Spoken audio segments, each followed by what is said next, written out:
सभी छात्रों को मेरा वंदे मातरम। कक्षा 9 हिंदी इकाई 19 महाकवि कालिदास का आज हम अभ्यास करेंगे, जिनके लेखक हैं नरपत बारहत हदवेचा। प्रस्तुत इकाई में महाकवि कालिदास के बारे में हमारे भारतीय इतिहास में जो जानकारियाँ है और उस जानकारी को लेके इस इकाई की रचना की गई है। तो हम महाकवि कालिदास के बारे में इस इकाई द्वारा जानने के प्रयत्न करेंगे, उसको जानने की कोशिश करेंगे। तो इस इकाई की हम अब शुरुआत करते हैं। कालिदास को हम मात्र संस्कृत के महाकवि के रूप में ही जानते हैं। जो कालिदास महाकवि कालिदास है उसे हम संस्कृत के महाकवि के रूप में ही सिर्फ जानते हैं। स्वयं महाकवि कालिदास ने अपने विषय में कुछ नहीं लिखा है। महाकवि कालिदास ने स्वयं के विषय में कुछ नहीं लिखा है। हर्षचरित के शुरू में ही कवि बाण ने कालिदास का उल्लेख किया है। हर्षचरित नामक एक रचना है, एक पुस्तक है, एक महाकाव्य है। उसकी शुरुआत में ही कवि बाण, वो भी संस्कृत साहित्य के बड़े कवि थे, उन्होंने कालिदास महाकवि कालिदास का उल्लेख किया है। इससे पता चलता है कि कालिदास बाण से पहले हुए हैं। इससे हमें यह पता चलता है कि महाकवि कालिदास महाकवि बाण से पहले हुए थे। उनका जन्म, कालिदास का जन्म बाण के जन्म से पहले हुआ था। एक स्थान पर स्वयं कालिदास ने अपने अभिभावक के रूप में, अभिभावक यानी बच्चों के पारिवारिक रक्षक के रूप में विक्रम नाम का उल्लेख किया है। कालिदास ने स्वयं विक्रम नाम का भी उल्लेख किया है। वह कौन सा विक्रम है, इस बात का अभी पूरी तरह से पता नहीं चल पाया है। लेकिन कालिदास ने जो विक्रम नाम का उल्लेख किया था वो कौन सा विक्रम है, वह अब हमें आज भी पता नहीं चला। फिर भी उन्हीं राजा विक्रमादित्य और राजा भोज का समकालीन मानना कितनी ही कथाओं का नायक बनाया गया है। लेकिन महाकवि कालिदास जो है वो राजा विक्रमादित्य अथवा तो राजा भोज के समकालीन है, ऐसा माना जाता है। विभिन्न भाषाओं में पहेलियों और लोक कथाओं में उनकी विद्वता, कविता और चमत्कारिक प्रसंगों का वर्णन मिलता है। अलग अलग भाषाओं की पहेलियों में और लोक कथाओं में महाकवि कालिदास की विद्वता यानी ज्ञान और कविता और प्रसंगों का वर्णन हमें मिलता है। अब हम कालिदास के जन्म और उनका परिचय लेते हैं। कुछ विद्वानों ने कालिदास का जन्म 365 ईस्वी तथा निधन 445 ईस्वी में माना है। कालिदास का जन्म 365 ईस्वी तथा निधन 445 ईस्वी में माना है। महाकवि कालिदास के जन्म स्थान के बारे में ठीक ठीक पता नहीं चलता। महाकवि कालिदास का जन्म कहाँ हुआ है वो आज हमें किसी को पता नहीं है, ठीक ठीक पता नहीं चलता। कुछ लोग कुछ और बताए, कुछ लोग कुछ और बताते हैं। कुछ विद्वानों ने उनका जन्म स्थान उज्जैनी, वर्तमान उज्जैन माना है। कुछ लोग उनका जन्म उज्जैन में हुआ था ऐसा मानते हैं, जो सही भी लगता है और वो सही भी लगता है, क्योंकि मेघदूत में स्वयं कवि ने उज्जैनी को विशेष दर्शनीय कहा है। दर्शनीय यानी देखने लायक कहा है। उनके एक कविता मेघदूत जो है उसमें कालिदास ने उज्जैनी को दर्शनीय कहा है, इसलिए उनका जन्म उज्जैनी में हुआ होगा ऐसा माना जाता है। और लंबा रास्ता पड़ने पर भी उधर से जाने के लिए बादल से अनुरोध किया है। लंबा रास्ता पड़ने पर भी वहाँ से बादल को जाने के लिए उन्होंने अनुरोध किया था मेघदूत काव्य में। इसीलिए ऐसा कहा जाता है कि महाकवि कालिदास का जन्म स्थान उज्जैन ही है। उज्जैनी में उन दिनों राजा विक्रमादित्य का राज्य था। वहाँ की प्रजा सब प्रकार से सुखी थी। साहित्य और कला की उन्नति चरम सीमा पर पहुंची थी। राजा विक्रमादित्य ने अपने नाम से ही विक्रम संवत चलाया था। उज्जैनी के राजा का नाम विक्रमादित्य था और वहाँ की प्रजा सुखी थी, और राजा विक्रमादित्य के नाम से ही हिंदू कैलेंडर विक्रम संवत चलाया जाता है। समय समय पर उन्होंने सोने के जो सिक्के चलवाए थे उनसे उनके राज्यकाल का ठीक ठीक पता चलता है। और राजा विक्रमादित्य ने अपने समय पे सोने के सिक्के चलवाए थे, उससे ही पता चलता है कि उनका राज्यकाल उसी समय था जिस समय कालिदास का जन्म हुआ था। विक्रमादित्य के शासन में जितना वैभव देश में था, जितनी साहित्य तथा कला की उन्नति हुई उतनी कभी नहीं हुई थी। और राजा विक्रमादित्य के समय में जो कला और साहित्य की उन्नति हुई थी, प्रगति हुई थी, ऐसा किसी के राजा के समय में नहीं हुआ था। एक से बढ़कर एक कवि, साहित्यकार और वैज्ञानिक इस युग में उत्पन्न हुए। एक से बढ़कर एक कवि, साहित्यकार और वैज्ञानिक राजा विक्रमादित्य के समय में उत्पन्न हुए थे। राजा विक्रमादित्य स्वयं साहित्य और संगीत के अच्छे जानकार थे। राजा खुद भी अच्छे साहित्य और संगीत के जानकार थे। संस्कृत भाषा की उन्नति भी इस काल में ही अधिक हुई, और संस्कृत भाषा की जो उन्नति थी वो इस काल में अधिक हुई थी, राजा विक्रमादित्य के काल में अधिक हुई थी। अपने पूर्व जीवन में बुद्धिमान माने जाने वाले कालिदास विक्रमादित्य के दरबारी कवियों में सर्वश्रेष्ठ थे।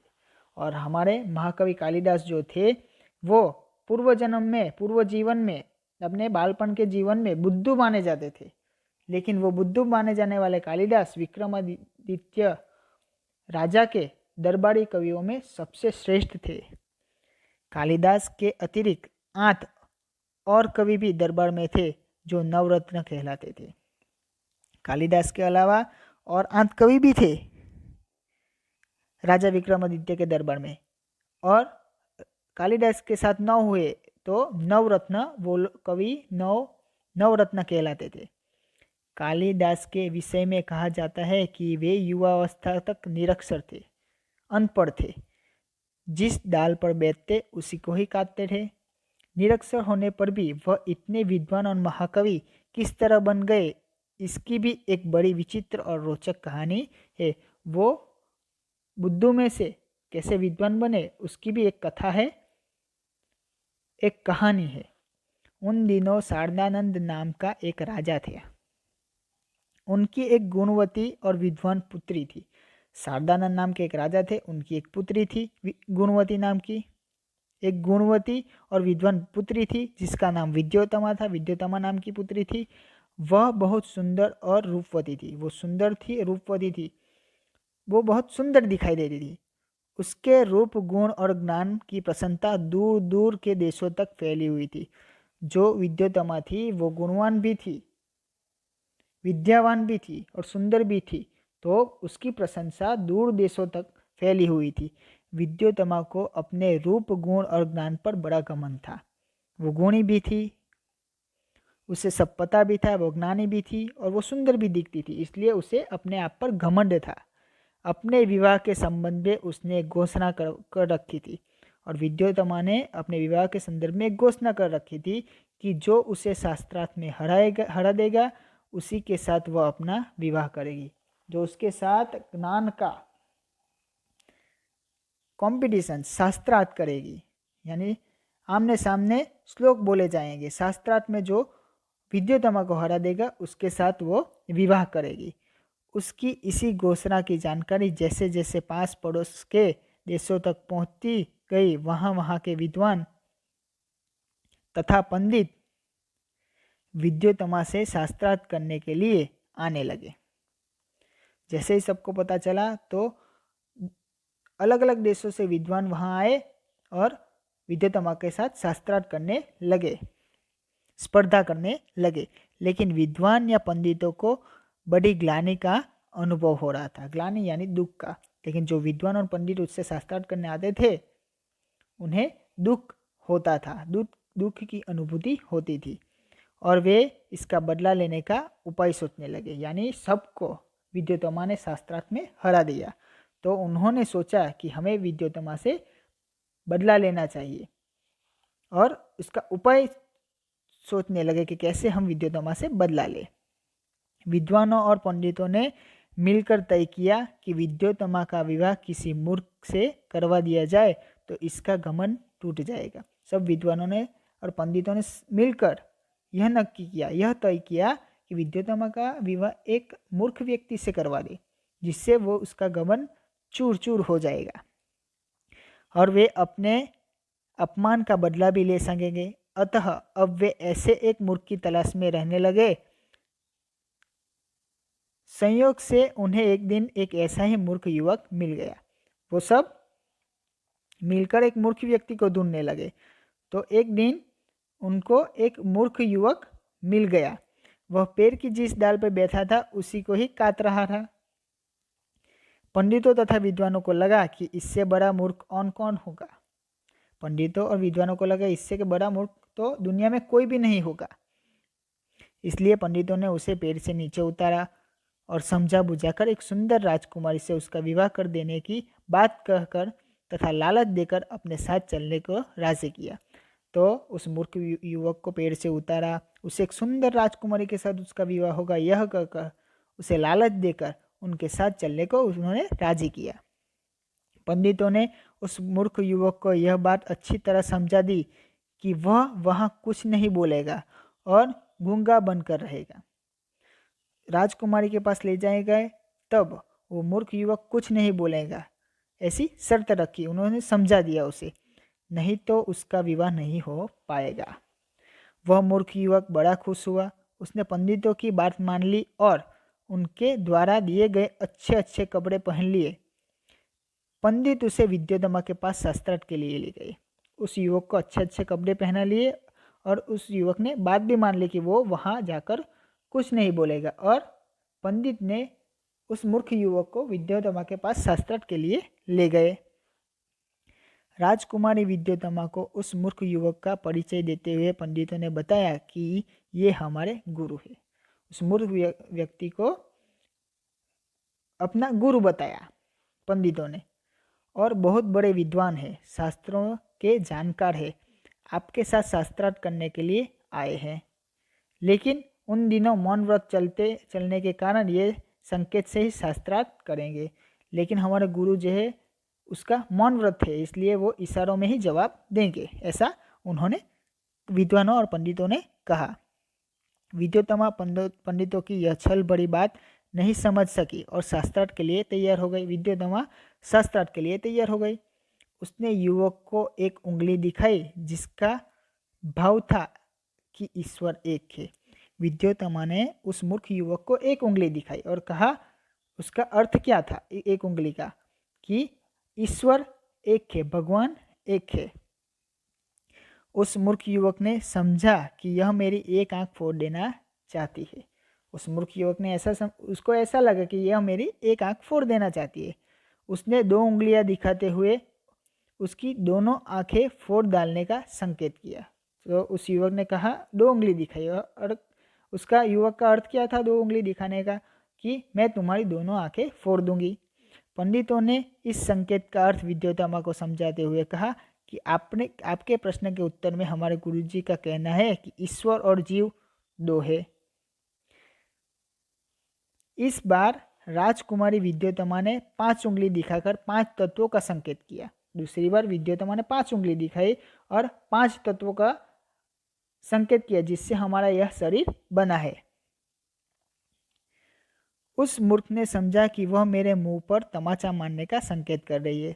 तो उस मूर्ख व्यक्ति को लगा कि यह मेरे मुंह पर तमाचा मारने का संकेत कर रही है। उसने मुट्ठी बांधकर तमाचे का जवाब गुस्से से देने का संकेत किया। उसने मुट्ठी बनाई मूर्ख युवक ने, और अगर वो राजकुमारी उसे तमाचा मारेगी तो वो उससे गुस्सा मारेगा, ऐसा संकेत किया। पंडितों ने इस बार भी विद्योत्तमा को इस संकेत का अर्थ बताते हुए कहा, आपने 5 उंगलियों से 5 तत्वों का संकेत किया था, लेकिन हमारे गुरुजी का कहना है कि पांचों तत्वों के मिलने से ही सृष्टि का निर्माण हुआ है, और जो 5 तत्व है उसके मिलने से ही ये सृष्टि का निर्माण हुआ है, ऐसा हमारे गुरुजी कहते हैं, ऐसा विद्वानों ने कहा।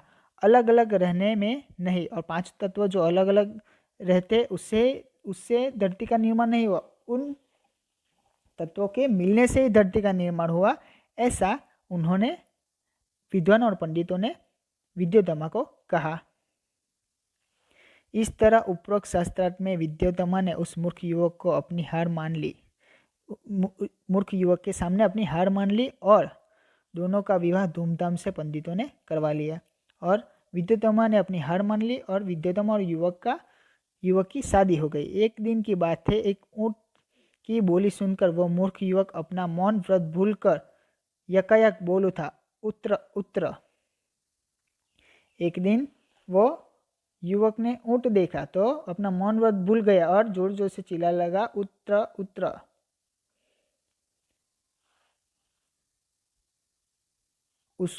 उसको बोलते सुनकर विद्योत्तमा चौंक उठी। उसे बोलते सुनकर विद्योत्तमा चौंक उठी। उसे पता चला कि उसके पति कोई विद्वान पंडित नहीं बल्कि एक बहुत बड़ा मूर्ख है। यह देखकर वो समझ गई कि उसका पति मूर्ख है। पंडितों की छलबड़ी बातों का अर्थ अब उसकी समझ में आया। तब उसे पता चला कि पंडितों ने उसके साथ छल किया है। विद्योत्तमा को बहुत मानसिक दुख पहुंचा। उसने अपने महल में कालिदास का प्रवेश पर रोक लगा दी। उसे दुख हुआ इसलिए कालिदास वहाँ पे न आए, वो मूर्ख व्यक्ति वहाँ पे न आए, इसलिए उस मूर्ख व्यक्ति पर रोक लगा दी कि वो अब महल में नहीं आ सकता और द्वार बंद कर लिए और जो अपने महल के कमरे के द्वार बंद कर लिए। कठोर उपासना से उसे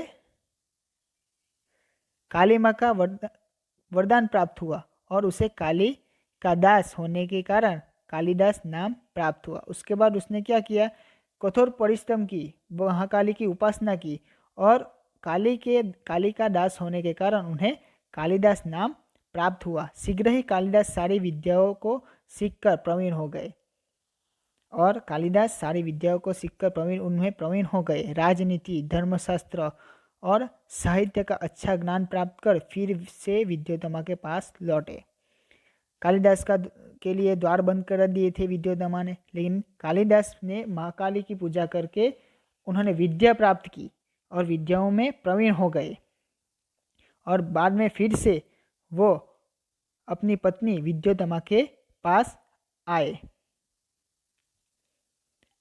द्वार तब भी बंद था। कालिदास के लिए द्वार तब भी बंद था। कवि ने अपने विद्वान होने की प्रमाण स्वरूप संस्कृत में द्वार खोलने के लिए विद्योत्तमा से प्रार्थना की और कालिदास ने संस्कृत में कहा कि द्वार खोलो और वो विद्वान हो गए, ऐसा प्रमाण भी दिया।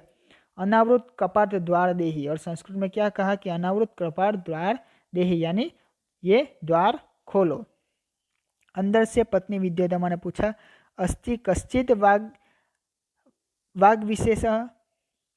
इस पर महाकवि कालिदास ने क्रमशः कुमार संभव, मेघदूत और रघुवंश की रचनाएं विद्योत्तमा को सुनाई दी। तो उसने कहा कि आप महान कैसे हुए, इसे ज्ञाता कैसे हुए, मैं कैसे मान लूँ। तो कालिदास ने कुमार संभव, मेघदूत, रघुवंशम की रचना विद्योत्तमा को सुनाई। उन्होंने जो रचना की थी काव्य महाकाव्यों की, वो महाकाव्य की रचना विद्योत्तमा को सुना दी।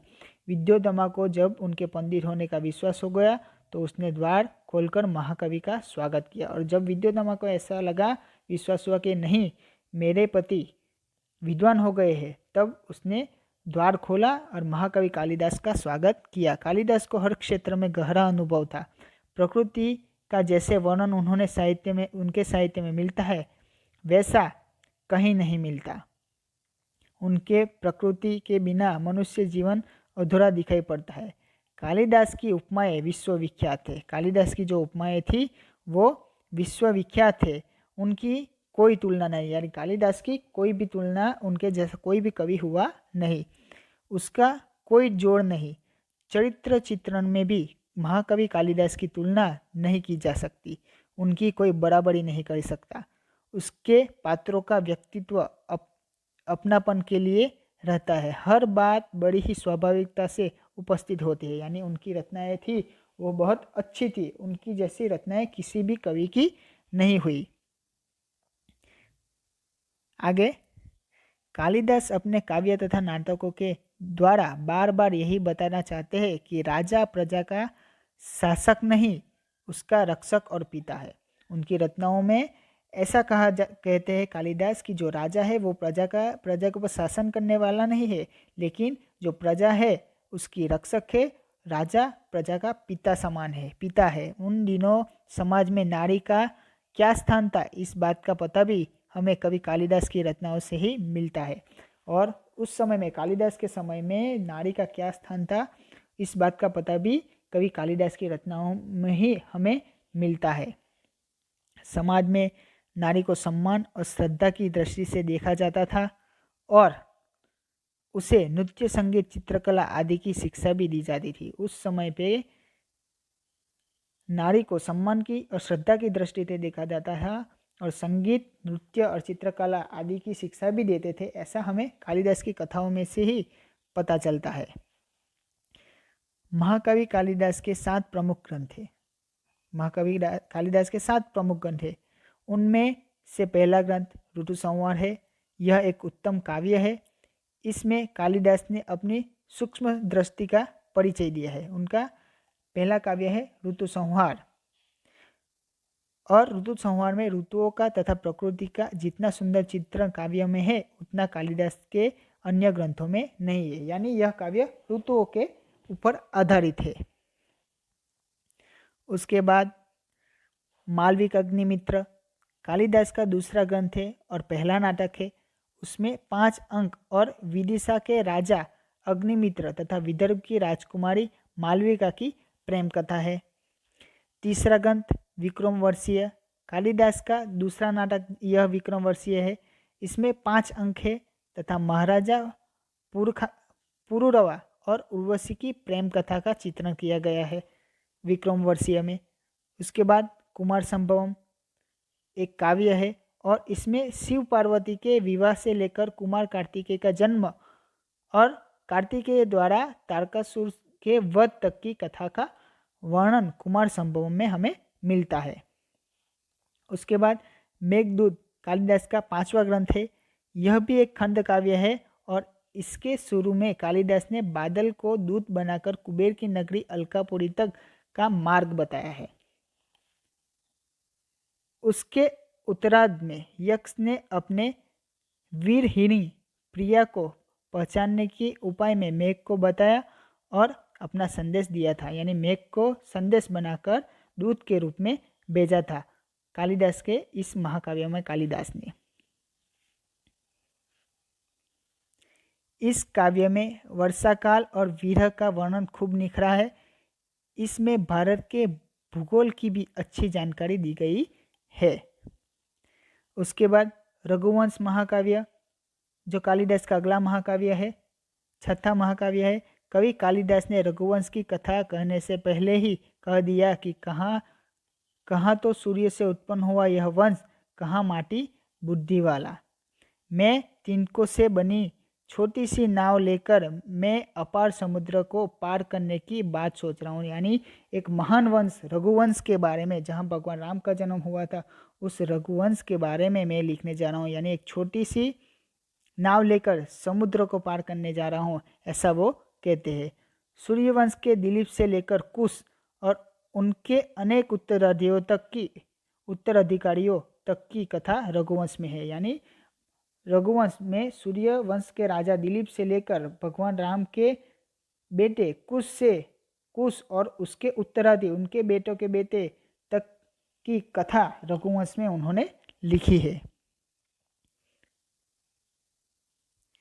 महाकवि कालिदास का 7वां और सर्वोत्कृष्ट यानी सबसे अच्छा ग्रंथ जो है वो है अभिज्ञान शाकुंतलम।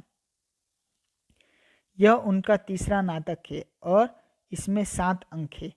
महाकवि ने इस नाटक में राजा दुष्यंत तथा शकुंतला की कथा कही है। इस तरह महाकवि कालिदास आज भी हमारे संस्कृत साहित्य में अमर है। उनकी रचनाओं में तत्कालीन साहित्य, शासन और राजनीति, समाज और जनविश्वास, भूगोल, ललित कला, स्थापत्य आदि सभी की झलक हमें दिखाई देती है। यानी कालिदास जो थे उनकी 7 रचनाएं अभूतपूर्व है, एक से बढ़कर एक है और इन रचनाओं द्वारा कालिदास आज भी अमर है, हमारे जीवन में अमर है, ऐसा लेखक कहते हैं। तो इस इकाई महाकवि कालिदास द्वारा लेखक नरपत बारहत हदवेजा ने कालिदास को संस्कृत भाषा का महाकवि है वह बताया है, और उनके कालिदास के बारे में जो भी जानकारी उपलब्ध थी वो जानकारी हमें देने का प्रयास किया है। और यहाँ पे हमारी यह इकाई पूर्ण होती है। वंदे मातरम।